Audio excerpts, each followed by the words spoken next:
వస్తున్నా తెస్తున్నా రాయని గాథ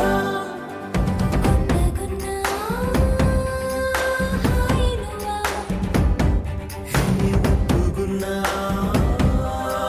మాయనువా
తెలవని మలుపులో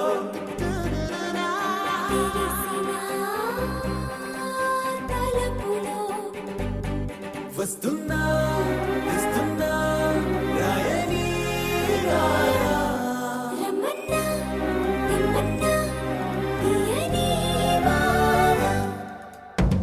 ముగ్గున్నా మాయనువా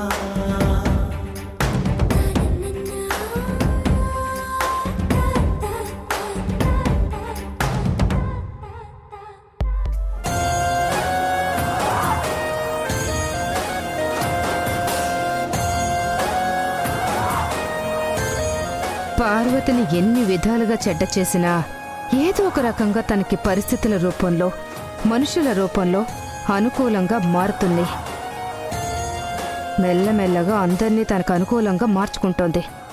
ఇదిలాగే పోతే పార్వతి ఇంట్లో తను చెప్పిందే వేదమనే స్థాయికి వెళ్ళిపోతుంది. అది మాత్రం జరగకూడదు, జరగనివ్వను కూడా. అలా చెయ్యాలంటే నేను చెప్పే మాటలు కూడా వినేవాళ్ళు నాకు కావాలి. అలాంటి వాళ్ళు ఇంట్లో ఎవరబ్బా?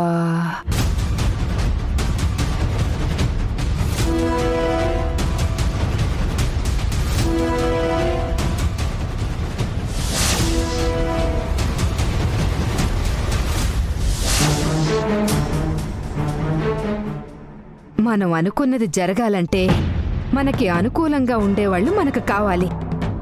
అంటే ఇప్పుడు మా అమ్మ నాకు బాగా ఉపయోగపడాలన్నమాట. అన్నమాట ఏంటి నా మొహం మండా? అది ఉన్నమాటే. నేను వెళ్ళి అమ్మతో చెప్పే మాటలే ఇప్పుడు నేను చెయ్యాలనుకున్న పనికి బాటలు. అమ్మా అమ్మా, కొంపలో ఇన్ని దారుణాలు జరుగుతుంటే నువ్వు తాపీగా భగవద్గీత చదువుకుంటున్నావా నీ మొహం మండా? కొత్తగా ఇప్పుడు ఏం దారుణాలు జరుగుతున్నాయంట అంతలా ఉడికిపోతున్నావు? దారుణమా దారుణున్నారా? ఇంట్లో ఉన్న వాళ్ళందర్నీ ఒకరి తర్వాత ఒకరిని తన వైపు తిప్పుకుంటుంది. ఇలాగే చూస్తూ ఊరుకుంటే ఇంట్లో వాళ్ళందరూ తన వైపే ఉంటారు, ఒక్క నువ్వు నేను తప్ప. ఈ భాగ్యం నిప్పులు కక్కితే వాళ్ళ జీవితం భగ్గుమని మండాల్సిందే. దాన్ని ఆర్పటం ఆ దేవుడి తరం కూడా కాదు. నేను చెప్పింది చెప్పినట్లు నువ్వు చెయ్యి, ఆ తర్వాత ఏం చేయాలో నేను చేస్తాను. పుట్టినప్పటి నుంచి చూస్తున్నా, నువ్వేంటో నాకు తెలీదా?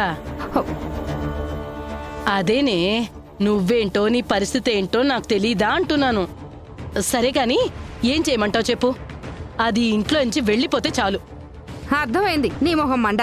నేను చెప్పేది జాగ్రత్తగా విను.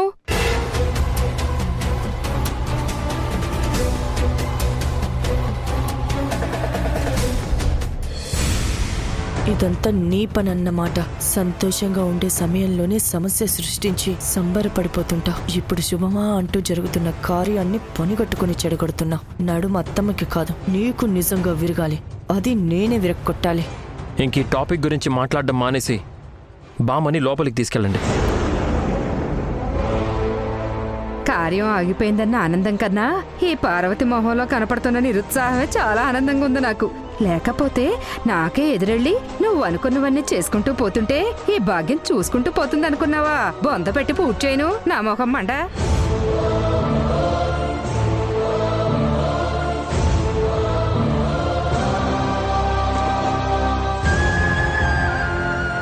ఏమైంది వీణా, అలా ఉన్నావేంటి? రిషి ఎంతకి తెగించాడో తలుచుకుంటుంటే నాకు ఆవేశం తగ్గట్లేదు బావా. ఎంత ధైర్యం ఉంటే వాడు నన్ను కిడ్నాప్ చేస్తాడు, అది నీ కళ్ళు ముందు. కూల్ వీణా, ఇప్పుడేం జరగలేదు కదా. ఏంటి బావా నువ్వు కూడా అలా అంటున్నావు? ఏం జరగలేదు కాబట్టి ఓకేనా? ఒకవేళ జరుగుంటే, వాళ్ళ ఆవేశంతో నన్ను ఏమైనా చేసుంటే అప్పుడు కూడా ఇలాగే అంటావా బావా? అంతవరకు వచ్చుంటే వాడు ఇప్పటి వరకు భూమి మీద ఉండేవాడు కాదు వీణా. వాడి శవానికి దండ వేసి చాలాసేపు అయి ఉండేది. నేనుండగా నీకు ఎలాంటి ఆటంకం రానివ్వరు వీణా. నువ్వు నా ప్రాణం. నా జోలికి వస్తే ఊరుకుంటానేమో కానీ నా ప్రాణం జోలికి వస్తే వాళ్ళ ప్రాణం తీస్తా. ఇది నిజం. అక్కడ శ్రీ వేద పూజలు పునస్కారాలతో బానే ఉన్నారు. ఇక్కడ సరస్వతమ్మ కూడా తను అనుకున్నది అనుకున్నట్టుగా జరిగిందని చాలా సంతోషంగా ఉంది. అందరి సంతోషం కోసం పాకులాడుతున్న మనమేమో అందరి దగ్గర అవమానాలు పడుతూ ఆవేశం వచ్చినా ఏమీ చేయలేని స్థితిలో ఉంటూ ఏకంగా ప్రాణాల మీదకి తెచ్చుకుంటున్నావు. అవసరమా బాబా మనకిదంతా? నీ ఆవేశం నేను అర్థం చేసుకోగలను వీణా. ఒకరికి బాధొస్తే తన బాధ తీర్చడానికి అందరికన్నా ముందు తన కుటుంబం ఉంటుంది. కానీ తన బాధే కుటుంబం అయితే ఎవరు తన వెంటుంటారు? ఎవరు తను అర్థం చేసుకుంటారు? సరస్వతమ్మ కూడా ఇప్పుడు అదే స్థితిలో ఉన్నారు. తన కుటుంబమే తనకు సమస్య. అందుకే అందరినీ వదిలేసి ఇలా ఒంటరిగా మన మీదున్న నమ్మకంతో మనతో ఉంటున్నారు. మరి అమ్మ నమ్మకం వమ్ము చేయమంటావా? అక్కడ మా అమ్మని బాధ పెట్టమంటావా? ఇంత ఆవేశపడుతున్న నువ్వు కూడా అన్ని సమస్యల్ని ఎదుర్కోవడానికి కారణం ఈ కుటుంబంలో ఉన్న నా కోసమే కదా. ఇప్పుడేంటి, మనం హ్యాపీగా ఉండటమే కదా కావాలి. మనం చాలా హ్యాపీగా ఉంటాం. త్వరలోనే కొత్త బిజినెస్ స్టార్ట్ చేస్తున్నాం. దానికి మంచి మంచి డిజైన్స్ నువ్వే ప్రిపేర్ చేస్తున్నావు. త్వరలోనే బిజినెస్లో మనం చాలా బిజీగా ఉంటాం. లైఫ్ని మనం అనుకున్న విధంగా చాలా హ్యాపీగా మలుచుకుందాం. ఓకేనా? ఓకే బామా.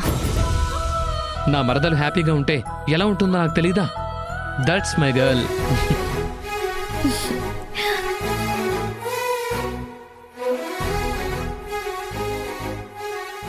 కుటుంబం కోసం నువ్వు ఆలోచిస్తుంటే నిన్ను చూసి చాలా గర్వంగా ఉంది బావా.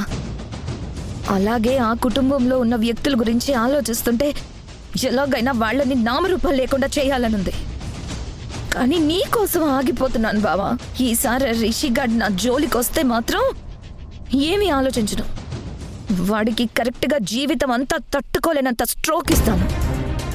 ఆ విషయంలో మాత్రం నన్ను క్షమించు బావా. నా తండ్రి చావుకి కారణమైన వాళ్ళని వదిలిపెట్టను బావా. ఇంతకింత చేసి చూపిస్తాను.